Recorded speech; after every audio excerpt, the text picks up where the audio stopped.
You're driving your vehicle and you got stuck in a traffic jam. There are cars ahead of you. Everyone's brake lights are on, bright red. You can hear some honking. You can hear sirens of emergency vehicles zooming past your car. But you feel a sudden feeling, something different than what is going on around you. Something inside your vehicle, maybe inside you.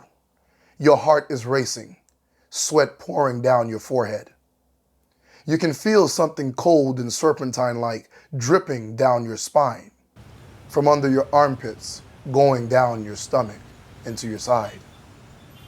You ask yourself, what could it be? Suddenly you have the urge to jam your feet into the brakes that you were already so gently pressing on. But now you're aggressively pushing your feet against your brake pedals. Your head firmly pressed against the ceiling, and your bottom slightly elevated off the seat. What could be wrong? Your knees began to tremble.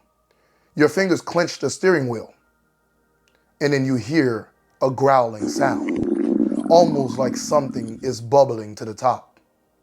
And then you realize it must be the food you ate 2 hours ago.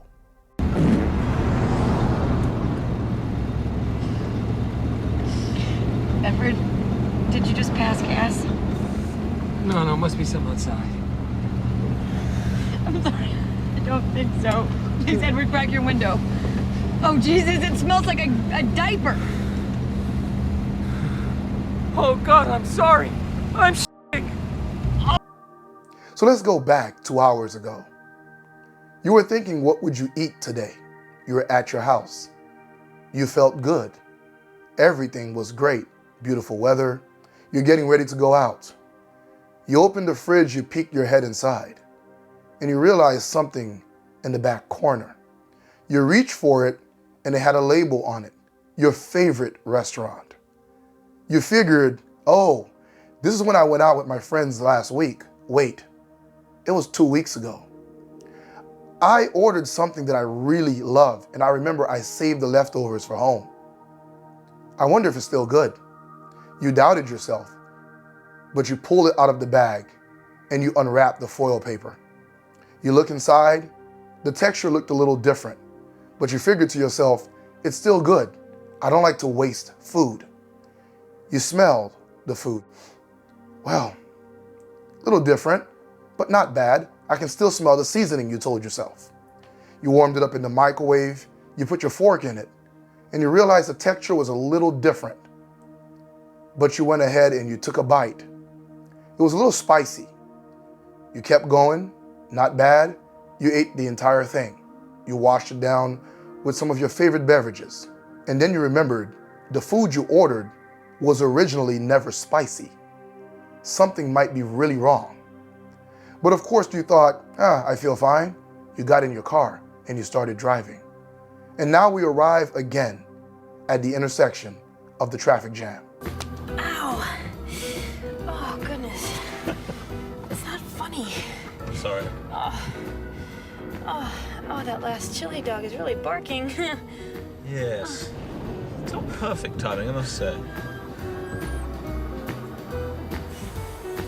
Okay, don't panic. We'll be back in the city in 20 minutes. I don't have 20 seconds. I feel like I swallowed a cruise missile. Listen, if you want to go, go. When you look at guilt, you will soon understand it is something that once belonged to you, an emotion from an event that happened to you or that you created. That emotion is most likely, in retrospect, something you look down upon. You see it as negative. However, there's nothing you can do about it. You can either discard it, like the food, or consume it and say it's not that bad. For those of us looking from the outside and seeing the way you burden yourself with guilt, we ask ourselves, why are you consuming this poison? Like the food that was once nutrition, now it is poison because it is spoiled and should be discarded and not consumed. Guilt, likewise, was once an emotion, an action that brought you pleasure that you thought was okay to do, or maybe you would not get caught. But looking in retrospect, you regret making that decision. Maybe you got caught, maybe you did not, and you just realize, who am I? How could I have done such a thing? So you feel shameful. Shame was good. Shame was an ability for you to reflect, to realize you're not a psychopath, to realize it's time for you to make amends, maybe apologize to someone you wronged, make the situation right the best you can.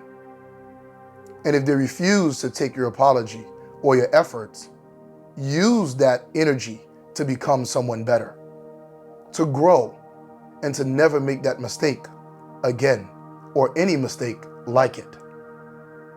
But unfortunately, you let shame become guilt.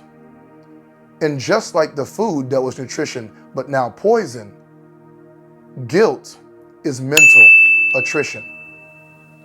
It will blockade everything you try to do emotionally, mentally, drain you of energy, induce stress that may even develop physical illnesses. Now, you know, on your favorite mental health channel, we're going to have to dive into keeping you healthy. Why do we insist on cultivating guilt? The answer is our upbringing. Most of us was brought up to understand that guilty was a self-righteous thing to do. But I'm here to tell you, guilt is not self-righteous, it is punitive. What I mean by that is it is a punishment. You are harming yourself, or whoever is making you feel guilty is literally abusing you. Guilt is something that comes with condemnation. In other words, a sentence is handed out and a punishment comes with it. In other words, you hear of guilt mainly when you go to court.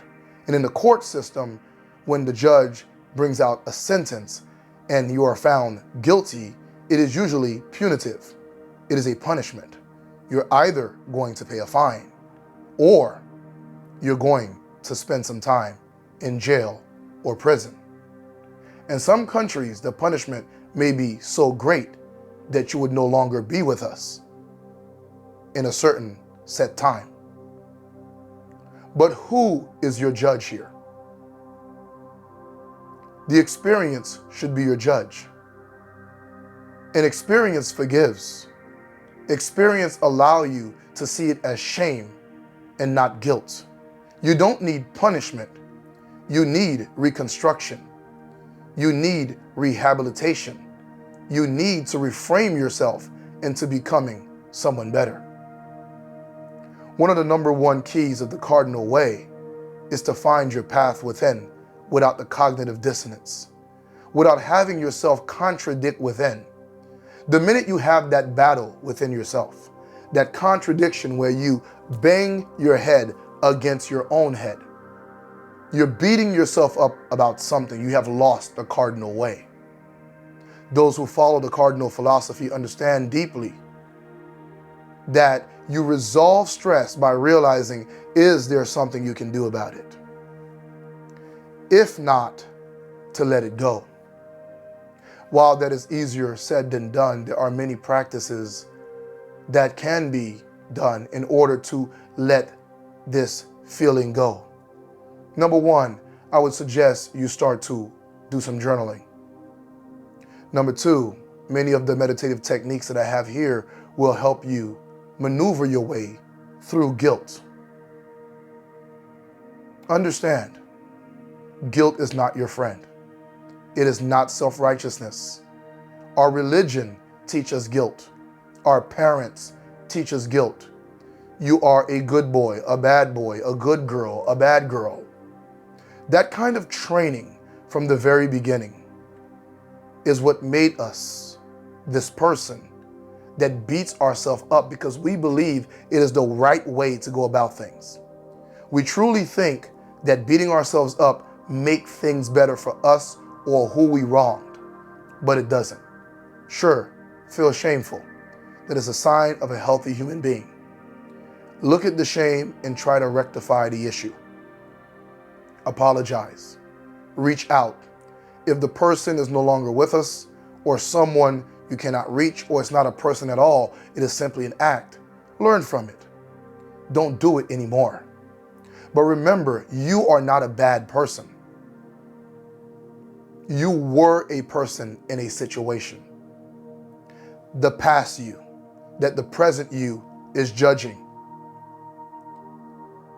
The future you, that the present you is telling you you're not good enough for. You can't become this future you because you're not good enough. So you stuck punishing the past you, and you're not even living the present you. So all of the yous are losing. The three bodies, the three minds of the cardinal way. You of the past, you of the present, and you of the future. Whenever you saute in guilt, whenever you sit in it and soak it up, the present you is not living the present. It's living the past.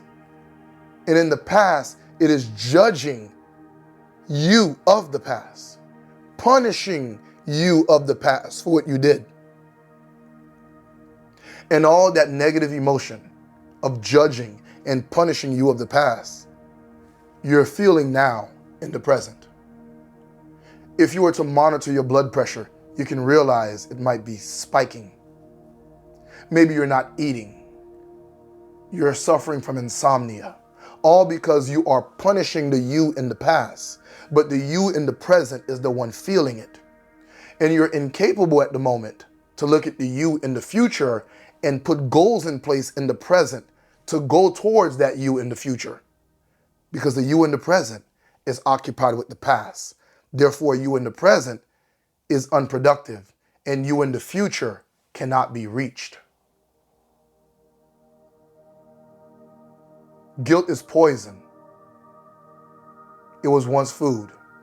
You made a decision through emotions, through logic. You enjoyed it at the time. It nourished your mind. You might have felt a happy feeling when you did it. But in retrospect, it's no longer good to visit. It's poison. Don't eat it. It's of the wrong flavor, the wrong texture, the wrong smell. Move on from it. You deserve fresh food. The fresh food is the emotions you will come across as you develop yourself into the future. As you realize you are a better person. You became a better person when you let go of the guilt and you grew using shame that you felt. And now you are beyond the shame and you are making good of the person you have become by spreading the goodness that you have now and being this better person that you are now. Don't ever look in the mirror and say you're a bad person. Remember, your guide Izzy told you that. Thank you for sitting with me on another healthy session.